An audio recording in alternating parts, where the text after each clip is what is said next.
Hey there, Wargamers, Justin here, Painter, and today we're going to talk about some Battletech.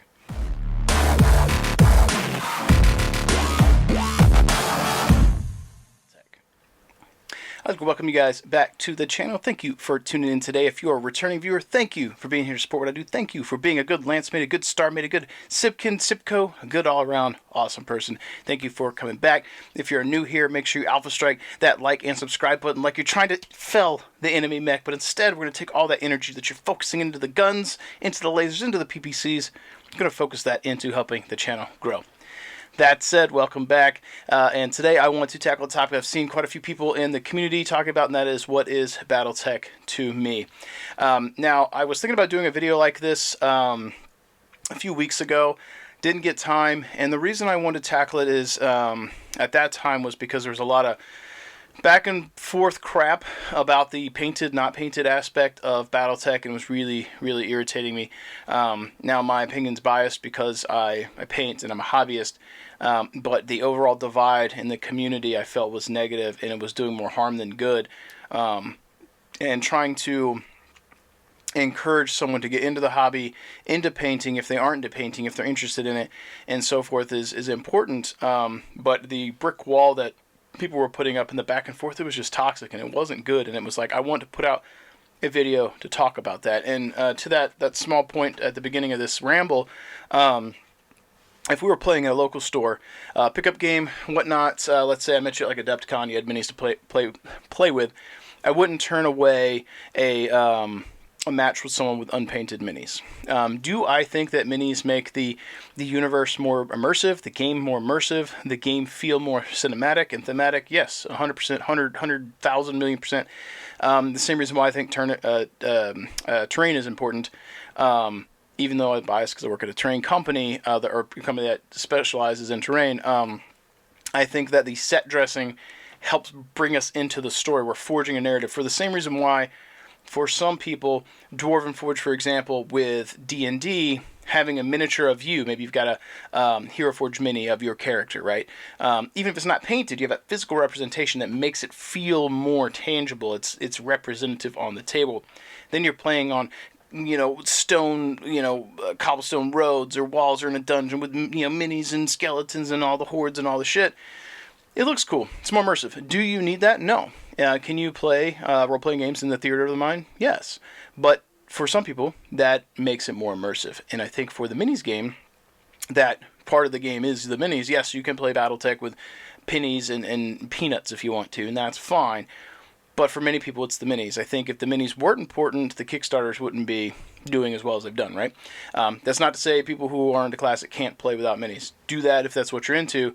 But I think minis are a huge important part of the game for a lot of people. More people than I think some people want to admit do. But back to the point, if we were sitting down a casual pickup game, and you sat down with unpainted minis, would I turn away the game? No. The only times that I've turned away pickup games with people is if they sit down with a BS list that is ultra competitive, and even more so if they can paint, do paint, didn't paint those only because they wanted to put down ultra competitive stuff. For me, you have now stripped away the hobby side and the casual side, and you just want to win. That's not for me.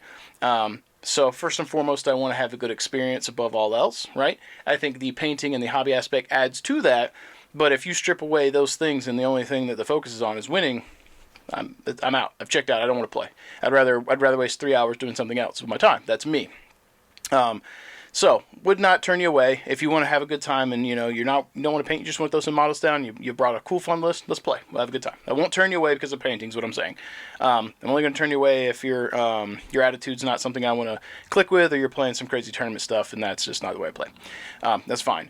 If I'm at a tournament and they have a paint requirement, if the TO lets you in and you have you didn't meet the paint requirement, I'm not going to say anything. That's not on me to say.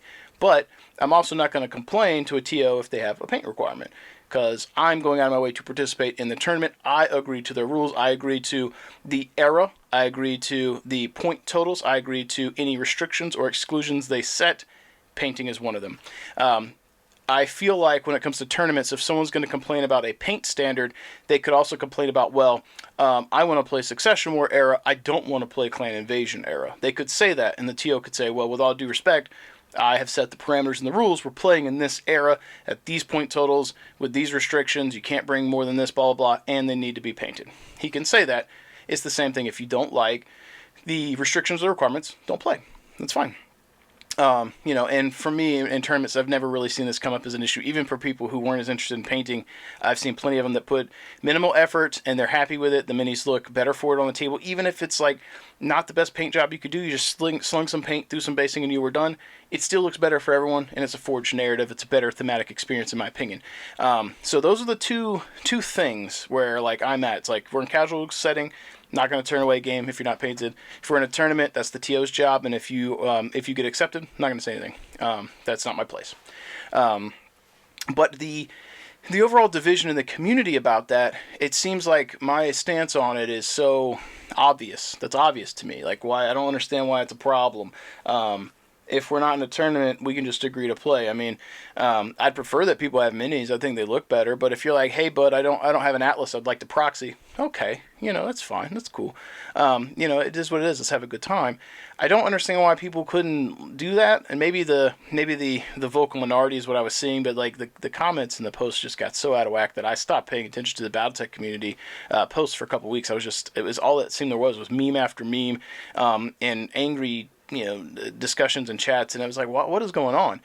The point of this is to like enjoy big stompy robots. If you enjoy the hobby, enjoy it, but part of the hobby, beyond just the painting, part of the game and the universe is the social contract, the assumption that if I sit down to play with you, you and I are agreeing to be gentlemen and have a fun gaming experience, to be good sports about it, right?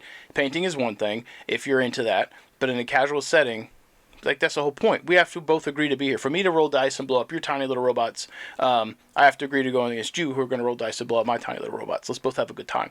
And even in a tournament, painting standard aside, if I sit down to play with you, it is assumed that we're going to be nice to each other and be good sports. That's the point.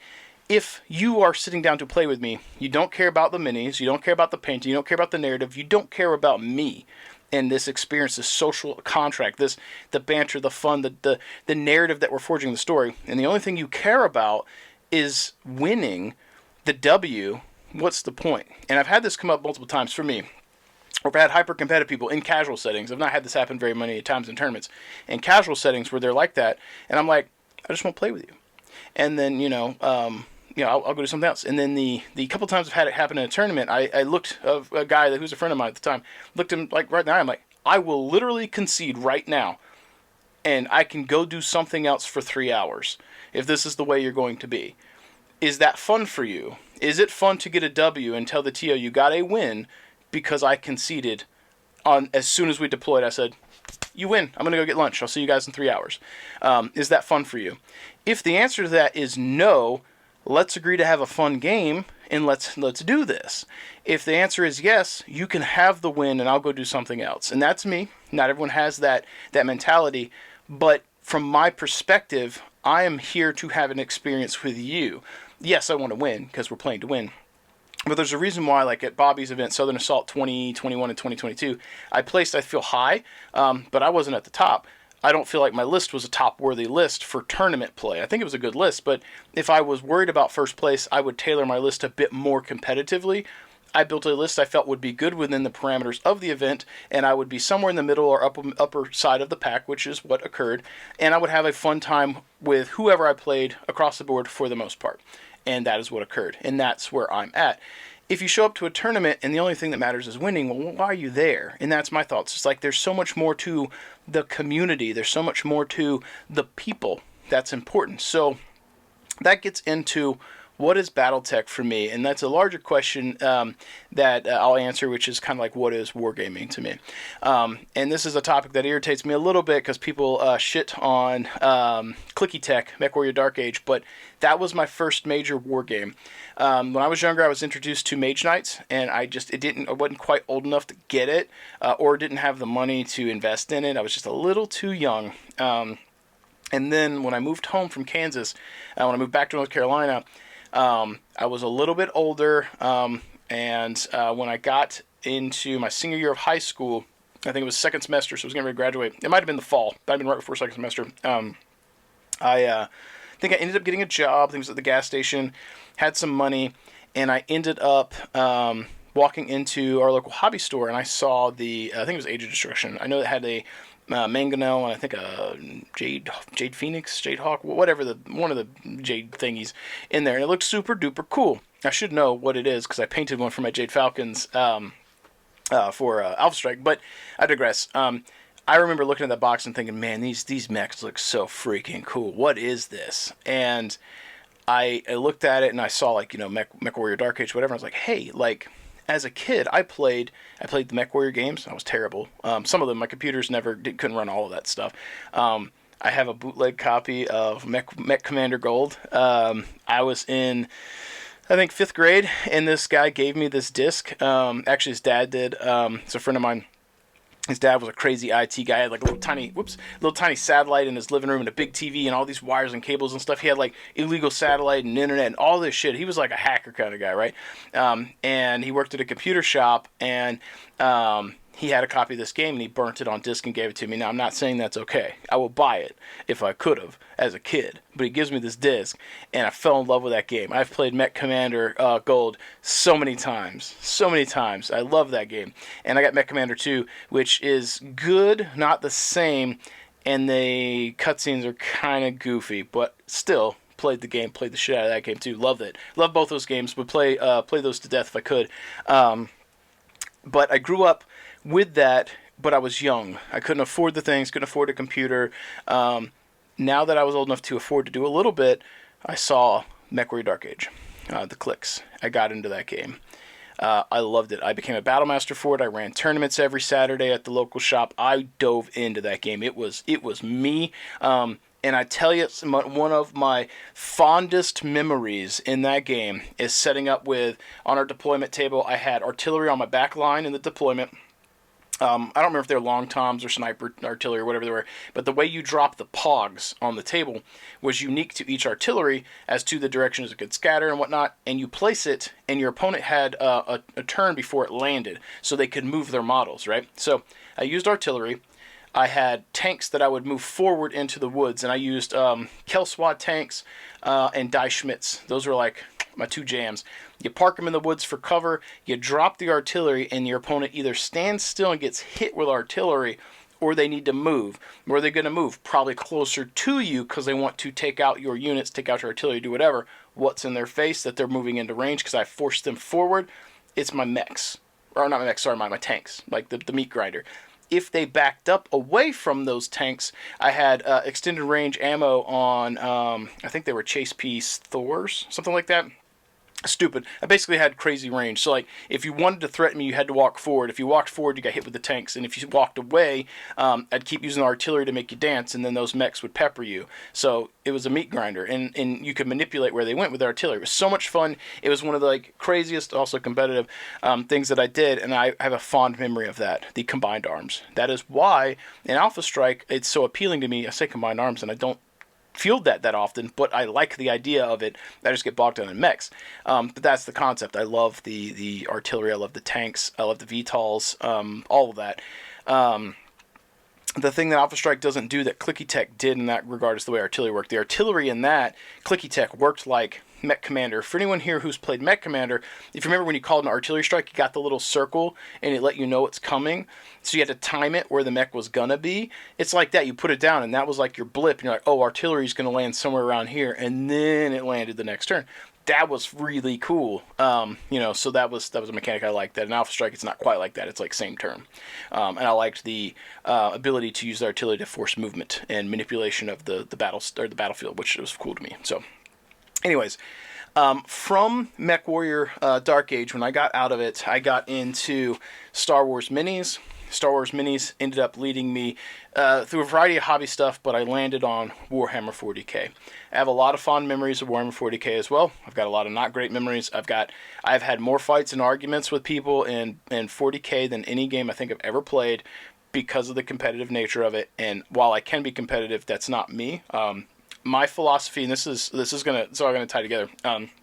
My philosophy when I got into 40k, because I wasn't very good at the game, and I feel like I wasn't good because I played against hyper-competitive tournament people, which didn't do well when I was new, right? My goal, and it was a stated thing I would tell people at the shop, I may not do that well in this game, but I damn sure will try to have the best looking minis on this table. Now, were my minis very good back then? No. But look at what I'm doing today. And that's not me trying to be like, having some hubris or pride, because there's always a bigger fish. So I tell that to people all the time, like, you may look up to my stuff and say, oh, you're so much better, or you're good. I look up to people and they're so much better and they're good.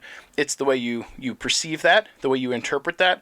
And you have to look at stuff for inspiration, but don't let it get you down. So if someone looks at my stuff and they're like, oh, you're so good, why do I even bother? We nix that. We don't say that.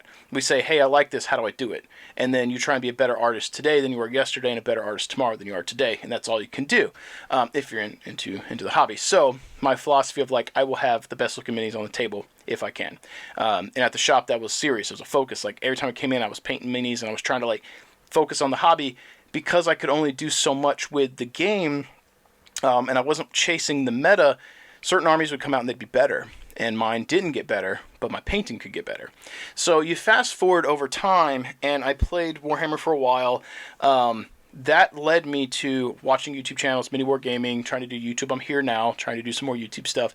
And that led me to my gaming group. We played like every Friday and Saturday. We played up a lot of 40K at the time.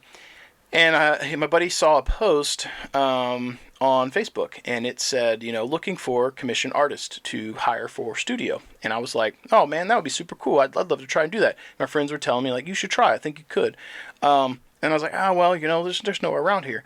And then I read that description where it's like, looking for commissioned artist in North Carolina. And I was like, whoa. And it was a post for Mini Wargaming, and they're in Canada. But that post was for North Carolina. They, at the time, Austin from Brush for Hire, my boss today, he had used his connections with Mini Wargaming, because he used to do video content for them, to have them put a call out on their social medias to help him find a artist for his studio at the time, Brush for Hire. If you Google Brush for Hire, it's not the same today. It's a different guy from Twitch. But he was the first Brush #4 Hire. That was his website. He probably still owns the domain name. I've still got one of my polos that says Brush for Hire on it in my drawer. I sent him an email, pictures of minis, and ended up doing an interview with him, and I was nervous. But my standard at the time was good enough for commissions. And I started doing more and more painting, more and more commissions. Now, I never made enough money doing it, so I don't do it today. Everyone out there wants something for free, and at least that's my experience. I've had a few clients I'll do stuff for that will pay for my time, and that's why I still work with them. So Jason Murray, if you're watching this, you're one of the few. You and Wheels, Chris Oakes, like two of my primary commission clients. I used to do a lot for this guy, Doug Henningsen. He's probably not watching this. I did stuff for him too. But it was rare I found someone who wanted to pay for my time, so that's why I shifted. But at the time, I did more and more commission work. Worked with Austin, doing commissions for his studio. Branched out, did my own thing at the same time.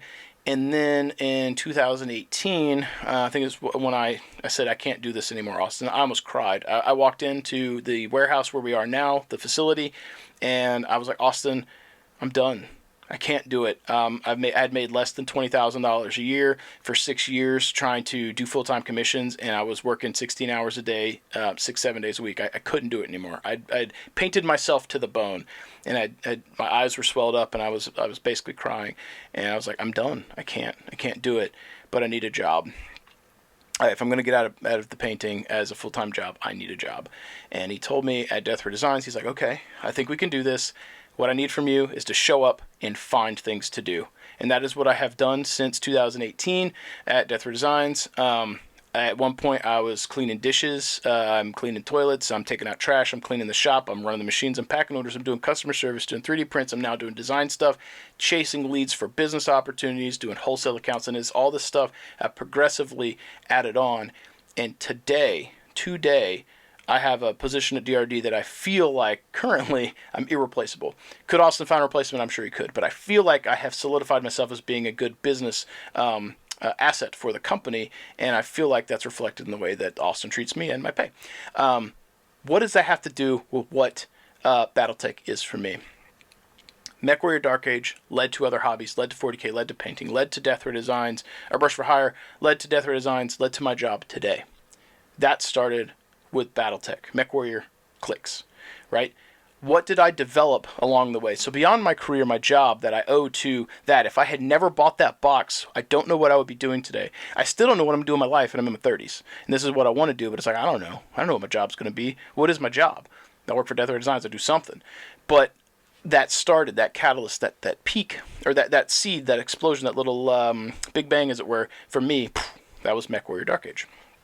So in between, I developed a lot of philosophies in how I approach wargaming. So from the painting, as I mentioned before, be a better painter today than you were yesterday, and strive to be a better painter tomorrow than you are today.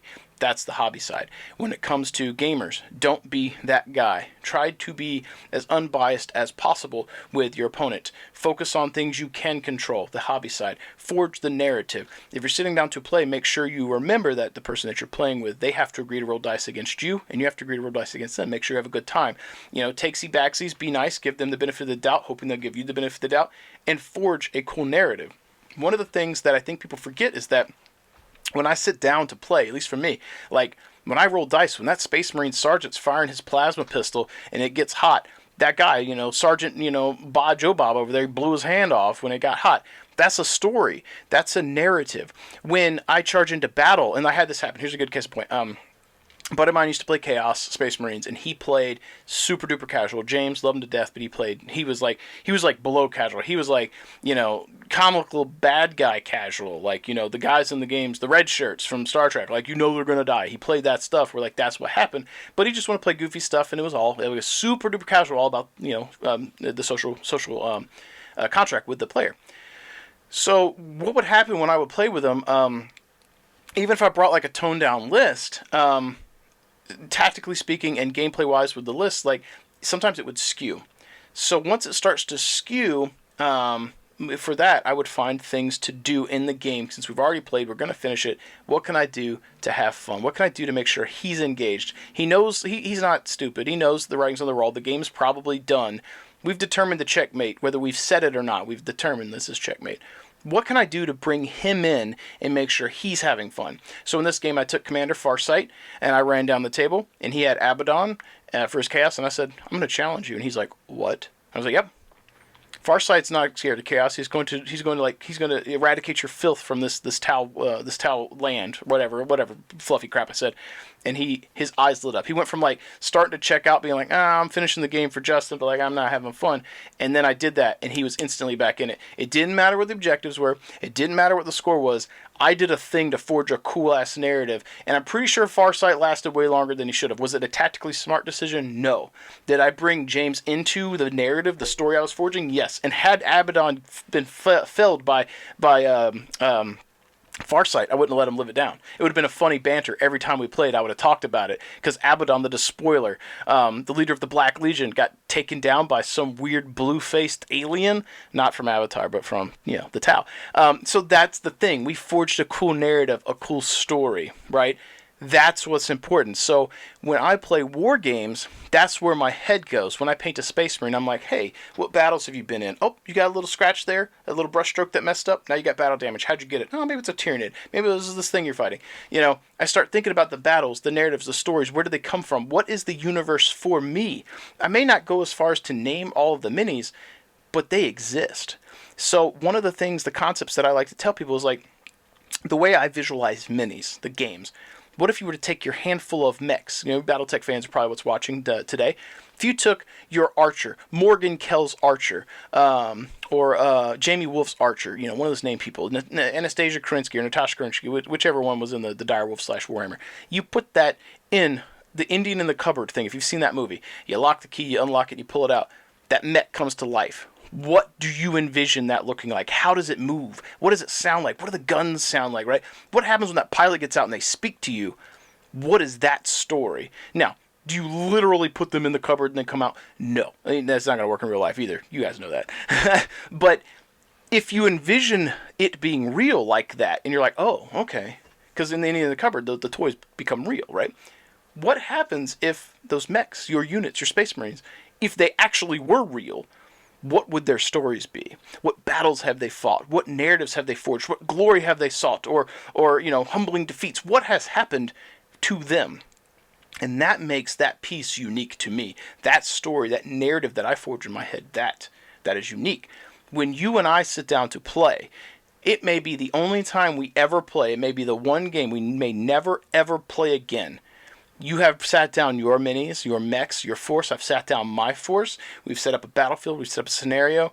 We are making a story. So yes, there's dice rolls. Yes, the game's going to play out because it's a game. But if you play the game and you're like, okay, here's how the flow of the game went. If I was to regale someone with the story, what would that be if it was a story? Because on the battlefield, you're not going to say, well, I walked down there and I rolled double 12s and took a guy's face off. No, you're going to be like, I shot the Gauss cannon and I clapped that guy in the face and took his face off. Or I headshot him. Or I blew his leg out from under him and he fell over and I stomped on his mech and I crushed him. Like, you start imagining the battlefield. So your story, that narrative you're forging, the game, the dice rolls, that is the script. And you are the actors, your mind. You're forging that story. And that's what the minis are to me. So for Battletech, it's the same thing. Yes, I played 40K. Started with MechWarrior Dark Age. Got into painting. Played the Battletech games, MechWarrior games as a kid. And I've always loved it. Couldn't afford it at the time. On this weavy path. Leads up to the Kickstarter, the last one. They had the canon character. I know that was a big disaster for them. Had they charged more for it and I still could have afforded it, I would have still paid if I could. I got to stamp something on that universe with my name. If you Google Justin Cloud Hall, I will come up. I'm on Sarna. I'm in Hour of the Wolf, and I'm in Shrapnel, issue 6, and the story is One Door Closes. I'm in there. That's cool. In no other universe have I engaged with can I say, my character, supposed to be me, is in that universe, has done a thing. That is freaking cool, right? Then you fast forward, that happened, and I was like, hey, what can I do for Battletech? What can I do to leave my imprint? Not just paying to be a canon character, because whatever. If you got money, you can do stuff. I didn't have a lot, but it was so cheap I could afford it. You know what I mean? I was like, hey, I had been getting a lot of push or motivation to drive forward from some friends of mine, particularly Bobby from Fortress Miniatures and Games.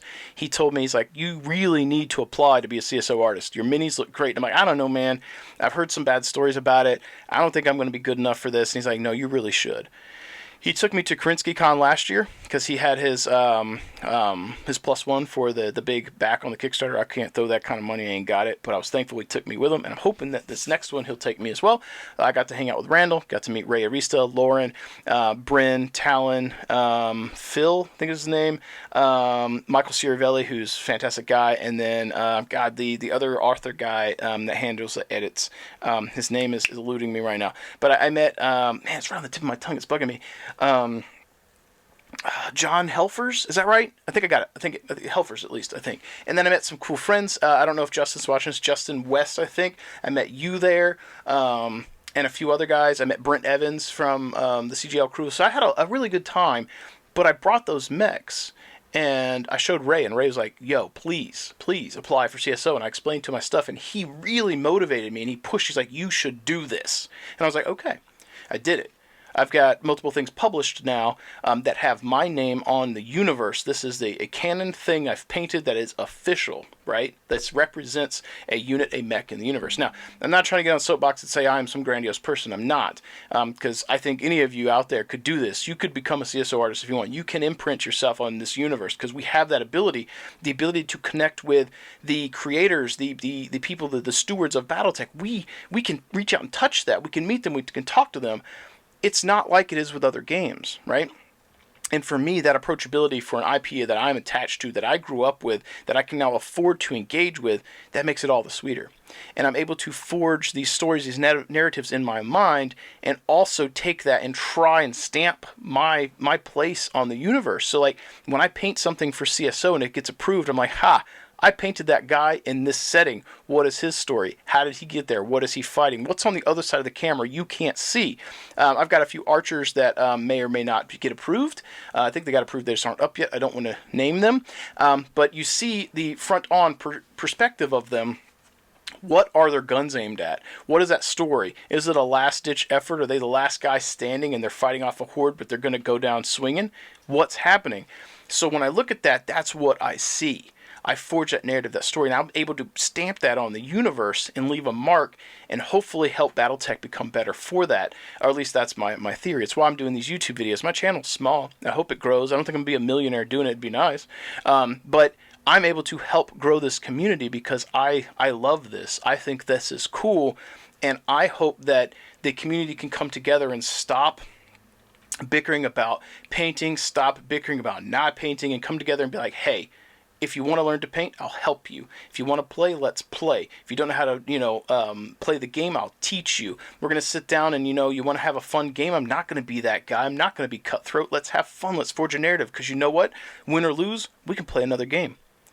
But there might not be another tomorrow. So let's make sure that today we make the best of this. And that's the thing. Like, with Battletech, for me, doing as much as I can now to imprint on the universe, forge those narratives, forge those stories, and really encourage people to do that with their communities too.